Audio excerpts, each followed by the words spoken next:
it's Kimberly from Journey to the New Normal, and here I am again in my, I've got to find a more interesting place to do these videos in than my green screen in my bedroom.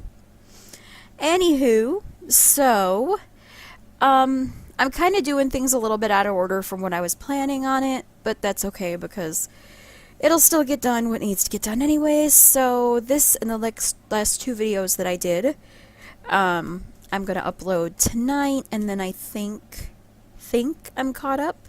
Possibly? I don't know. I will find out for you guys. So, I was trying to think of what to do, because literally I've been drawing a blank. If you've watched the last two videos, then you know. And if you haven't, I'll give you the very short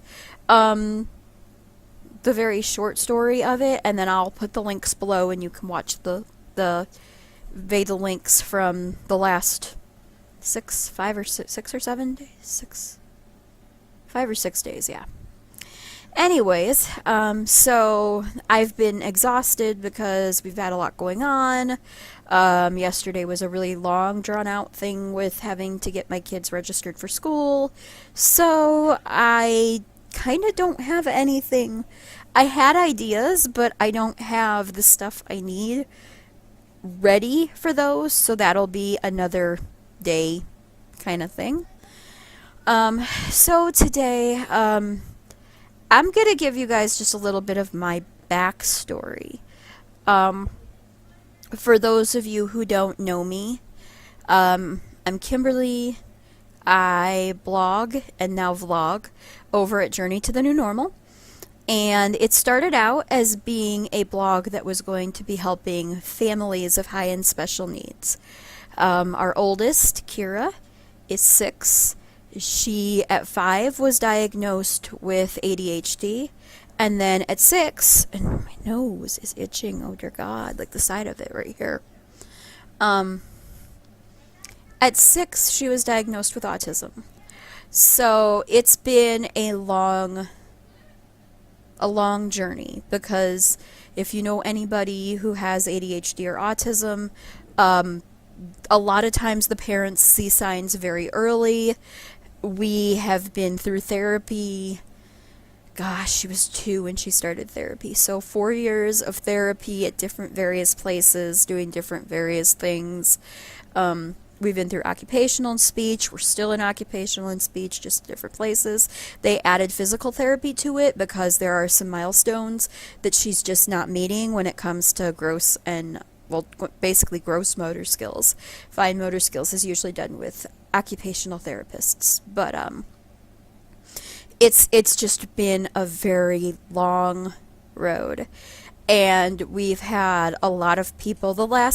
Not this past autism evaluation, but the one right before that we went to, I had a doctor tell me that she was fine, that she was under-socialized and slightly spoiled, and that was her issues, and that if we just put her in school and stop spoiling her, she would, catch up and be fine. Our caseworker basically rolled her eyes when I told her that, because she knows we don't spoil our kids. I think that you can spoil your kids, don't get me wrong, but by no means are they spoiled. In fact, we're probably harder on her just because we know that it would be very easy for us to say, oh, she can't help it, and when she really can, because a lot of times it's like a half and half, or 3/4 to a quarter. About a quarter of the time to a half of the time she can't help it, and the rest of the time she can. She's just finding whatever excuse. And her father and I both know that, because both of us were in the exact same spot. So we're able to be like, okay, look, you're doing the same thing that I did when I was your age, so no, it's not going to fly, because I know why I did it, he knows why he did it, and it's just very easy to tell that, it's not a... I mean, there are certain things, like, she only eats certain foods. And I was always the one who was like, no, like, whatever I fix, they're going to eat. I'm not going to make 5 different things. I still don't make 5 different things. But I have learned a lot of tips and tricks to take what I'm making and make it so that she will enjoy it and so will everybody else. So we just tweak things a little bit and do things a little bit differently. Anyways, so I kind of wanted to come to you guys, though, from a little bit of a further behind that standpoint, because I'm doing some things, and I don't want to say the focus of the blog and vlog are going to change. I'm opening up more. I've been going through a lot of deep inner work and healing on basically some things that happened when I was a kid and some things that happened, as I got older. And there's a whole nother side of what I talk about, which is getting to your new normal. There's a whole nother side of that. It's not just for high and special needs. And things like abuse and neglect, being neglected, fear of abandonment, just all those little things are things that I have dealt with in my past. And they're also things that, it kind of follows the same standpoint. You get thrown a curveball in life that you weren't expecting, and you take that curveball, and you can either go one of two ways with it. You can either become the victim, or you can take it and you can use it to get over it and live a better life. And sometimes, in fact, most of the time, we sit in victimhood for a little bit, and that's fine. That's expected, especially when you're younger and you don't really understand what's going on, what you can and, what you have, what you can and can't do, depending on how young you are with it. So that's one of the things that I just really am trying to be mindful of, opening that door so that I'm not excluding anybody, but also because my heart is really in helping anybody. And there's, like I said, there's that whole side area over there that I haven't been talking about, So I won't go into a lot of detail. I'm trying to see how long I've been talking here. Okay. So basically, I think I'm going to make this a 2-part video, and I'll do this and I'll do another one, and then I'll have these 2 uploaded on the same day. And they'll just be VEDA. I don't know if we're on 6, 7, 7, 8, something like that. Anyways, so for part 1, I'm going to talk about my childhood. I was raised for the first 8.5 years of my life with my mother and father. My father was an alcoholic and a hoarder. So therefore our house is fairly messy.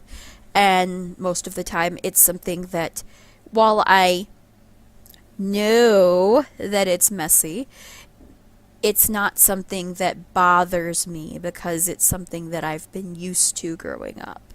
It's something that is normal to me, and it doesn't feel, well, it doesn't feel good, it doesn't feel hard, it doesn't feel like it's not, it feels like it's supposed to be that way, if that makes sense. So that's something that I've been working on, and it's hard. We're looking at moving shortly, and so that's kind of been one of my things, is trying to get rid of a bag a day, or have a box that things are going to either be donated or sold in. And I like listed a bunch of stuff a couple weeks ago on Facebook, and so all that stuff is actually about ready to be either given to people or sold, whatever, because, or not sold, but like donated, because I made myself a promise that I wasn't going to hold on to it just because it wasn't selling. I would just get it out of here. I would give it away, do something with it, just, move it out of our area. But so there's that. There was the alcoholism, which my mom and my dad were both alcoholics growing up. And that was something, I have a couple friends that I've talked to that, we were all kind of same way, same age, same whatever. And, it was like growing up, it was normal. It was like, okay, everybody's family doesn't fight all the time. Like, that's not normal. And it wasn't that, it wasn't even until we moved in with my grandma when I was 8.5. And then actually, I think it was probably later than that because we were only there for a little bit. And then we went back and then we left and moved back again. So, um, but it was like, it was very hard for me to realize that that wasn't a normal thing. And, therefore I didn't feel weird. I didn't feel like, did I like my dad and my mom yelling all the time? No, but I didn't know any different. So it wasn't like it was the end of the world or anything. It was just, it was what it was. Um, I think the hardest thing for me as an adult is getting over the things that happened to me when I was little that were super bad. Like, um, after we had left for good, my dad would come pick me up sometimes and take me on vacation with him. We'd go to Wisconsin. I was in Indiana, so we'd have to drive, Indiana through Illinois up to Wisconsin. Um, and we'd go there for 3 or 4 days. And, I can remember seeing a bottle in the bag and not thinking anything of it because he always drank. Like, that was what he did. Um, and one night, he was like, I want to go for a drive. And so, it's like 10 o'clock at night because it's summertime, So it's like 10 o'clock at night because it's dark and we're on these backcountry roads and they're very hilly over there. We used to go over by the Dells area. And it's like there's a lot of hills and blind curves in the area that we'd go to. And I can remember him thinking it was the coolest thing. He shut the lights off on the car and we were driving in just pitch dark. And I thought it was the coolest thing ever at my little 9, 10-year-old, my dad is the coolest. He came to pick me up. And like now, like that thought like churns in my stomach some days because I'm like, we could have died. Like he was drunk, obviously. I don't know whether he could have handled the car or not, period. And then with no lights on, nobody else could have seen us if we were in the wrong lane or whatever. And I just remember thinking, like, back when I was younger and I thought I knew it all, I was like, oh, this is the coolest thing ever. And, then you wake up, you become an adult, and you're like, you could have killed me, But, he was very here and there. Sometimes he would call and we could talk for a couple hours and basically he talked all about himself. We're pretty sure that he had Asperger's. And so if I think about a lot of like the symptoms and the signs and things, a lot of them match up to that. So, there was that. There was, just the fact that he would just disappear for months. And then all of a sudden he'd pop up and talk to us and want to come pick me up and whatever. And then he'd disappear for another 4 or 5 months, whatever. So, that was hard. And I think that in and of itself started to shape everything that I thought about myself, because even though as a kid I wasn't like, oh, I'm a horrible person and my dad doesn't love me, I was very,